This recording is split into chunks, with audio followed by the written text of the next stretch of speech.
திரு ரவிச்சந்திரன், சமஸ்கிருதத்துக்கு 1000 கோடி கொடுத்துருக்காங்க, ஆனால் எங்கள் மொழிக்கு கொடுத்தது 0ன்னு ஒரு முதலமைச்சர் சொல்லியிருக்காரு.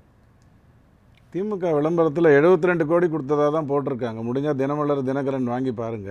மாற்றி மாற்றி சொல்லட்டும், அதனால ஒன்றும் தப்பு இல்லை. ஒடிஷா மொழிக்கு 0 தான் கொடுத்துருக்காங்க அப்படின்னு ஒடிஷாவுடைய முதலமைச்சர் நவீன் பட்நாயக் இன்னைக்கு சொல்லியிருக்காங்க. இப்படி தமிழ்நாட்டுக்கு மட்டுமல்ல, பாஜக ஆளாத எந்த மாநிலத்திற்கும் பாஜக உரிய நிதியை கொடுப்பதில்லை, பாரபட்சமாக தான் நடத்துகிறது என்று ஒரு குற்றச்சாட்டு. இந்த 4ஆம் கட்ட தேர்தல் வருகின்ற பொழுது ஹிந்தி பேசுகின்ற மாநிலங்கள் கூட பாஜகவுடைய வாக்கு வங்கி என்று சொல்லப்படுகிற உத்தரப்பிரதேசம், மத்திய பிரதேசம், குஜராத் உள்ளிட்டவற்றில் கூட அவர்களுக்கு வழக்கத்தை விட, அவர்கள் எதிர்பார்ப்பதை விட பெரும் தோல்வி கிடைக்கும். உத்தரப்பிரதேசத்தில் மட்டும் இந்தியா கூட்டணி 50 இடங்களுக்கு மேல் வெற்றி பெறும் சொல்கிறாங்க. இதுவரைக்கும் நடந்த 283 சீட்டில் 166 47% வாக்குகளை வாங்கி வென்றது பிஜேபி. இனி நடக்க இருக்கிற 259 தொகுதிகளில் ஏற்கனவே 137 34% வாக்குகளில் வெற்றி பெற்றது. இப்போ திரும்ப ஃபேஸ் பண்ணுது. எனக்கு தெரிஞ்சு இந்தியாவில் பேசக்கூடியவங்க என்ன பேசுகிறாங்க, போன வாட்டி பிஜேபி 42 சீட், இந்த 96 வெற்றி பெற்றது. இந்த முறை 70 சீட்டு போட்டி போடுது, 49 வெற்றி பெறும். யூபியில் ஒரு சீட்டும் மகாராஷ்டிராவில் ஒரு சீட்டும், நான் சொல்கிறது இந்த 4ஆம் கட்டத்தில் போகிறதுக்கு வாய்ப்பு இருக்குது என்றாலும், ஆந்திர பிரதேசில் 2 சீட்டும் தெலுங்கானாவில் 4 அதிகரிக்கும் அப்படிங்கிறதெல்லாம் தகவலாக சொல்லியிருக்காங்க.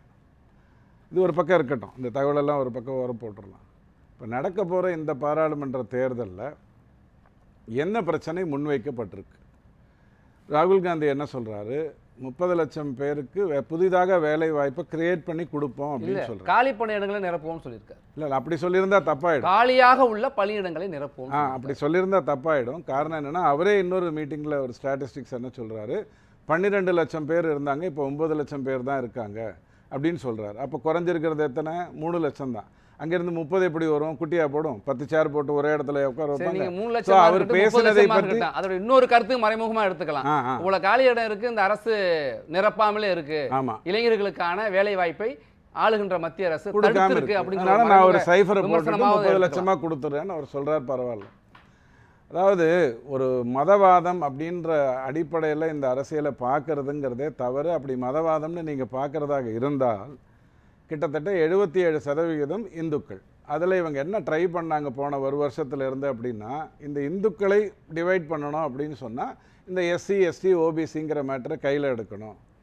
உங்களுக்கு நான் ஒரு வீடியோ அனுப்புகிறேன், எப்படி ராகுல் பயிற்சி செய்ய. 10 ஆண்டு காலம் பாஜக ஆட்சியை நிறைவு செய்திருக்கிறது. ஒரு பெரும் வாய்ப்பை மக்கள் கொடுத்திருக்கிறார்கள். இந்த 10 ஆண்டு காலத்தில் நாங்கள் இந்த இந்தியாவை இந்த உயரத்திற்கு உயர்த்தி இருக்கிறோம், யாரும் செய்யாத இதை செய்திருக்கிறோம் அப்படின்னு சாதனைகளை பட்டியலிடுவதை தவிர்த்து விட்டு அவங்க இன்னும் வாக்குறுதிகளை கொடுப்பதும், இன்னும் வாக்குறுதிகளை கொடுப்பதும், எதிர்க்கட்சிகளையே குற்றம் சாட்டி கொண்டிருப்பதும் எந்த வகையில் ஏற்படுது? ஆளுகிறது நீங்க.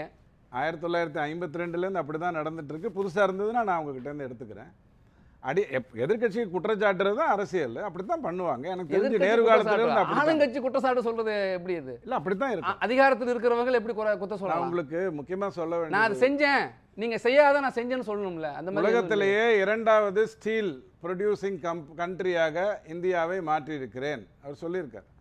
எனக்கு ஒரு தமிழ் பத்திரிகையை படிக்கும்போது 16 பக்கம் இருந்ததுன்னா அதில் இருக்கிற எல்லா மேட்டரையும் படிப்பேன். அதில் குருவியார் கிசு கிசு என்ன தனியாக வரும், அதை நான் படிச்சிருவேன், ஜாலியாக என்ஜாய் பண்ணிட்டு விட்டுருவேன். அதை தான் நம்ம இங்கே விவாதமாக எடுத்துக்கிறோம். அதுதான் பிரச்சனை.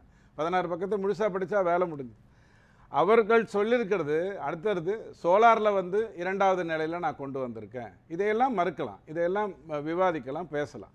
ஆனால் இந்த ஆந்திர பிரதேசிலையோ உத்தரப்பிரதேசிலையோ பீகார்லேயோ தெலுங்கானாலேயோ வெஸ்ட் பெங்கால்லையோ பெரிய இடங்களில் பிஜேபி போட்டி போடலை, அதை இப்போ ஜெயிக்கலை. கடந்த 3 தேர்தலாக ஏற்கனவே நடந்த 283 நிறைய ஜெயிச்சிருக்காங்க. இந்த வாட்டி இருக்கிறதில்ல. இப்போ வெஸ்ட் பெங்கால் எடுத்துக்கிட்டால் கிட்டத்தட்ட இன்னொரு 15 தொகுதிக்கு மேலே 3 தேர்தல்களாக ஜெயிக்காமல் இப்போ வரப்போகிறாங்க. அங்கே தான் அவங்களுக்கு சந்தேஷ் காலிங் நிற்க போகிறாங்க. அதுக்கடுத்தது ஆந்திர பிரதேசம் எடுத்துக்கிட்டீங்க அப்படின்னு சொன்னால் உங்களுக்கு நல்லா தெரியும் அரசியல். அவர் ஜெகன் ஜெயித்தாலும் நாயுடு ஜெயித்தாலும் 25 சீட்டு பிஜேபிக்கு தான் சப்போர்ட்டிங்காக போகும் என்றாலும் போட்டி போட போகிறாங்க. அந்தந்த தொகுதிக்கு ஏற்ற மாதிரி அவங்க ஜெயிக்க போகிறாங்க. தெலுங்கானா அப்படி ஒரு கிளை தான் ஜெகன்மோகன் இல்ல இல்ல இல்ல ரெட்டியுடைய ஆந்திராங்கிறது ESR வந்து காங்கிரஸ் வளர்ச்சியை நோக்கி போக வேண்டிய நிலைமையில இருக்கு. பிரிச்சாங்க இல்லையா, தேவையில்லாம அனாவசியமா பிரிச்சாங்க. இன்னும் கூட பிரிச்சிருந்திருக்கலாம். பிரித்ததுல முறைகேடு இருந்தது.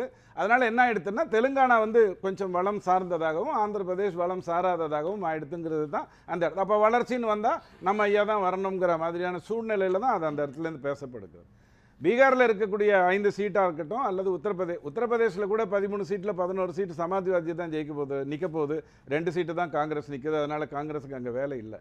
அடிப்படையில் காங்கிரஸ் 17 இடங்கள்ல நிக்கிறாங்கல்ல, மொத்தம் 17 இடங்கள்ல நிக்கிறாங்க. நாம இப்போ 4வது கட்டத்துக்கு மட்டும் சொல்றீங்க. 4வது கட்ட தேர்தலை மட்டும் பேசுவேன். நம்ம பழைய கதையில் பார்லிமெண்ட்டை திறந்தாங்க, பூட்டு தொலைச்சிட்டாங்கலாம் பேசிக்கிட்டு இருந்தோம்னு வைங்க, விவாதத்துக்கு அர்த்தம் இல்லாமல். விவாதத்துக்கு ஆனால் தேவையில்லைங்கிறீங்களா? அதை முவாமுத்ராலேருந்து பெரிய பெரிய அக்யூஸ்ட் அப்படி சொல்லலாமா, திலீப் கோஷ்லேருந்து போட்டி போட போகிறாங்க, பண்டி சஞ்சய் போட்டி போடுறாரு, மாதவி போட்டி போடுறாங்க. 40 ஆண்டு காலமாக ஹைதராபாடில் தனதாக்கி கொண்டிருந்த ஓவைசி அப்படிங்கிற அந்த இடத்துல இருந்து மாதவி லதா அப்படிங்கிறவங்க நிற்க வைக்கப்பட்டிருக்காங்க. யார் நிற்க வைக்கப்பட்டிருக்காங்க இந்த என்டையர் தேர்தலில் நீங்கள் பாருங்கள்.